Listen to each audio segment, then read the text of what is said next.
slight change in terms of plan. What I've decided to do is actually go back and play Metal Gear Solid 1 again. The idea is, for this series, or what I'm intending to do today, is play 10 minutes of every Metal Gear Solid game, like the first 10 minutes of the game, and then move on to the next iteration. And then we're just going to quickly talk about each game, kind of how it impacted me, my kind of thoughts on it. I already did a kind of a video of this short previously on Monday, which was part of a whole 3-hour session playing like through most of the Metal Gear games. But unfortunately, I lost that. So the time now is 7 PM, so hopefully by 7:10 we will have stopped whatever the hell we're doing right now, and we'll have moved on to Metal Gear Solid 2. So yeah, that's kind of the idea of the video. Just going to play through it and talk about what what the game's kind of meant to me, and kind of what each game added in terms of gameplay, obviously graphical improvements, and just also in terms of mechanics within gaming as a whole, because I think each Metal Gear game has had an impact in terms of like action games and stealth games and telling a story. So hence it's one of my favourite games personally. When I first played this game way back when, it was definitely, it felt special, and the thing was, I didn't anticipate this game. I didn't really know much about it until it came out, and I think like most people it was just a surprise hit. And it's very rare to find those type of games these days. I think probably the most recent game where I played, well, to be fair, people were saying that this was a good game, and despite it not having much fanfare, and it was Far Cry 3. And Far Cry 3 surprised me massively. And so anyway, we're not here to talk about we are here to talk about Metal Gear Solid. We're not here to talk about Far Cry 3. So I'm going to skip this because it's not relevant. What I really want to do is just get hands-on with the game. And what I said previously, and I keep saying it each time, is what's interesting, and I forgot to change the analog. Hold on. What's interesting about each of these, or each of the Metal Gear games, and I don't know if it's done on purpose by Hideo Kojima or not, but it's the idea of having like an intro section to the game where it's kind of sectioned off to the rest of the game, and it's almost like a training section for you, the player, to kind of understand the mechanics, the way how the game works, the kind of limits of the world, what you can do, etc.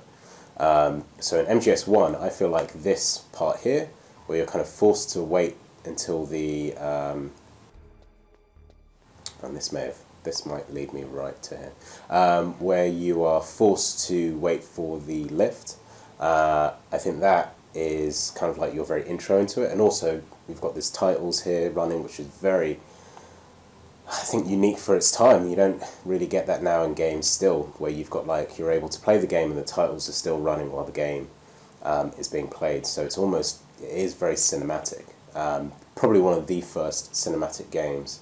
And obviously beforehand you had games that would have a full motion video kind of intro and stuff, or especially in the early PS1 games, PS1 era games.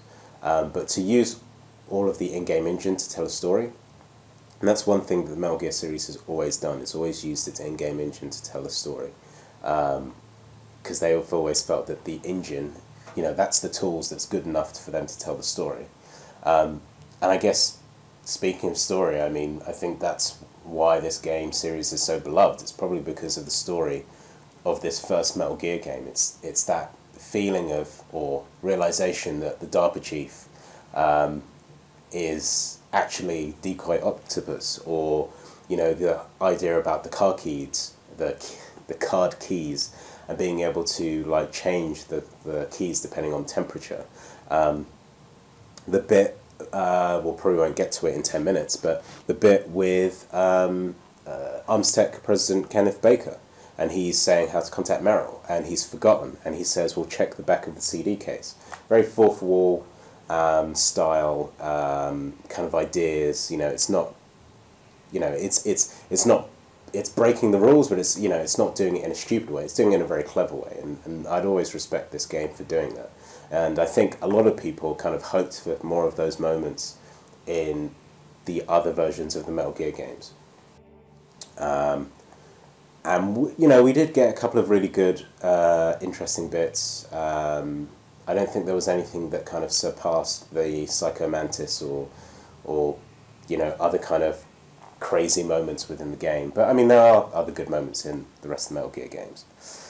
So, we've reached the titles, I guess. So this is kind of like the end of the intro bit. So far we've done it in 4 minutes, which is good. We'll skip. No, we won't skip this. We'll keep this bit.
It's Snake.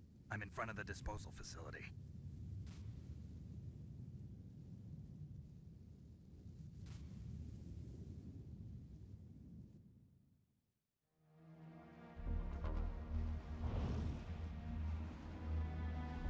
Behind D.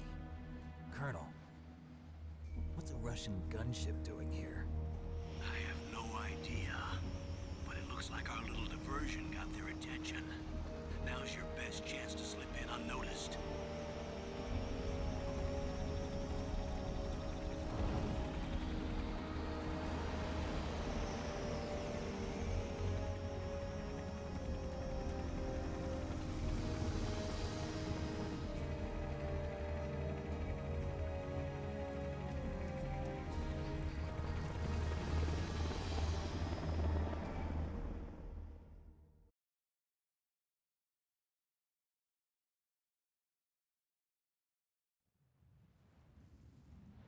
There are only 18 hours left until their deadline. You've got to hurry.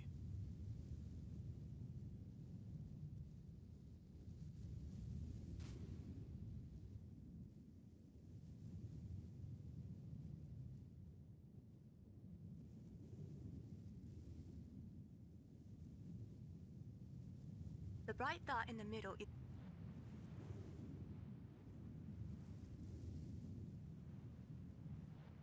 Snake, your radar isn't affected by the weather.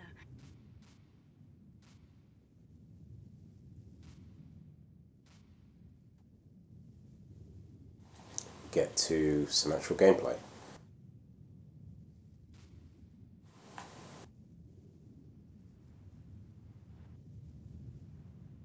Cool. The other thing, obviously, you saw me earlier changing on my kind of buttons controller options, is that this is one of the first games to actually have and make use of the original DualShock, which was pretty cool, and I remember getting that back in the day. I think I had it... oh, not good. I think I had it first for Gran Turismo, and you could use like the left stick to steer, and I think the right stick was used to accelerate and brake.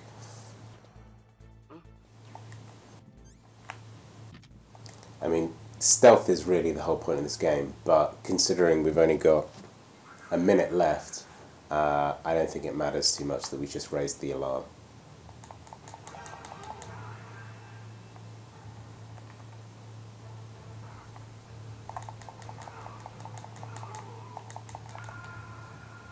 And I think that's a perfect time for us to move on to the next game. So let's come out of this and let's put in MGS2.